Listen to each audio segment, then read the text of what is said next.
Experience ఏం కాదండి. చాలా అద్భుతంగా రాబోతుంది సినిమా కూడా. మీరు చూస్తున్నారు మొన్న ఇంటర్వ్యూకి మాట్లాడాడు ప్రీ రిలీజ్ ఈవెంట్‌లో. సినిమా లేట్ అయినప్పటికీ ప్రతి ఒక్క ఫ్యాన్ గల్లా ఎగరేసుకున్న సినిమా వస్తుంది అన్నాడు. అదేవిధంగా గ్లిమ్స్‌లో అట్లనే ఉన్నాడు. మీరు చూడండి గ్లిమ్స్‌లో డైలాగ్ నిజంగా డైలాగ్ రాసినప్పుడు నిజంగా హ్యాట్స్ ఆఫ్ చెప్పాలండి. చాలా మంచి వాడు ఏంటంటే ఈ సముద్రం ఇప్పటివరకు రక్తాన్ని చూస్తుందో చేపలు చూస్తున్నారో తెలియదు కానీ రక్తాన్ని చూసినట్టుంది. అందుకు స్మెర సముద్రం అంటారు. ఇటువంటి డైలాగ్ మేము చిన్న ఉన్న పుస్తకాలు చదివినామండి. నిజంగా అంటే ఇది ఎర్ర సముద్రం అంటే ఎట్లుంటుందో మాకు తెలియదు కానీ క్లియర్ కట్గా క్రోటాక్స్ చూపించారు. చాలా బాగా అనిపించింది. కానీ మాకున్న చిన్న బాధ ఏంటంటే నిజంగా ఒక సెంటిమెంటల్గా నిజంగా వేణుస్వామికి తన సినిమా గురించి చెప్పుడు బంద్ చేసింది కానీ తనకి అడుగు మాకు అసలు రాజమౌళి తర్వాత ఎందుకు ప్రతి ఒక్క హీరో ఫ్లాప్ అవుతున్నాడు అన్న భయం మాకు కూడా ఉంది. అట్ ది సేమ్ టైం క్రోటాక్స్ మీద మాకు నమ్మకం ఉంది ఏంటంటే తన పెద్ద పెద్ద సినిమాలు ఇండస్ట్రీకి ఇచ్చింది. లైక్ బాహుబలి టైంలోనే భరత్ అనే సినిమాతోనే బాహుబలితో పోటీ పడ్డారు కాబట్టి 100% క్రోటాక్స్ మీద నమ్మకం ఉంది. ఏదో ఒక ఆశ్చర్య సినిమా ఫ్లాప్ అయినంత మాత్రం తన వాల్యూ పోదు. ఈ సినిమా కూడా మెయిన్ ప్లేస్ ఏంటంటే మన ఏదో ఎన్టీఆర్ ఉన్నాడు, మన క్రోటాక్స్ శివ ఉన్నాడు, మన జన్వీ కపూర్ హీరోయిన్గా ఉంది. సో మన మ్యూజిక్ డైరెక్టర్ మంచి డైరెక్టర్ కాబట్టి 100% సినిమా చాలా ఎక్స్పెక్టేషన్ ఉన్నాయి. నాకు మెయిన్గా నచ్చిన షార్ట్ అండి ఒక సినిమాలో.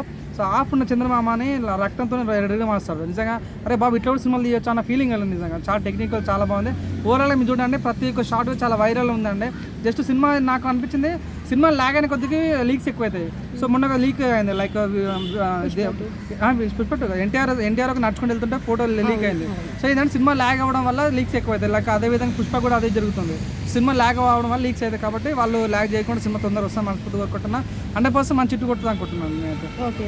సో అదే విధంగా మనకి పాత ఎన్టీఆర్ అంటే సీనియర్ ఎన్టీఆర్ గారు అట్లనే శ్రీదేవి గారు ఇద్దరు జంట అసలు చాలా బాగుంటుంది. ఇప్పుడు మళ్ళీ ఆ జంట కనిపిస్తుందా మరి వీళ్ళిద్దరు అది చూడొచ్చు అంటారా? షూర్ అండి, ఎందుకంటే వాళ్ళిద్దరు మంచి యాక్టర్స్ కాబట్టి. నిజంగా జన్వీ కపూర్ ఎంత బాగుందండి. నిజంగా ఇలాగ చాలా క్యూట్గా ఉంది.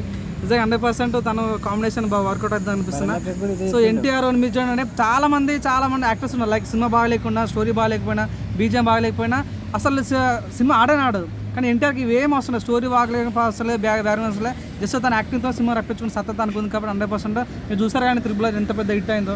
100% ఎన్టీఆర్ మీద ఎక్స్పెక్టేషన్ ఉన్నాయి తప్ప అసలు ఎక్కువ 1% కూడా తగ్గదని మనస్ఫూర్తి దొరకకుండా ఇప్పుడు వచ్చిన కల్కిని కూడా బీట్ చేసి సత్తా దేవరకు ఉందని అనుకుంటున్నాను. థ్యాంక్ యూ అండి.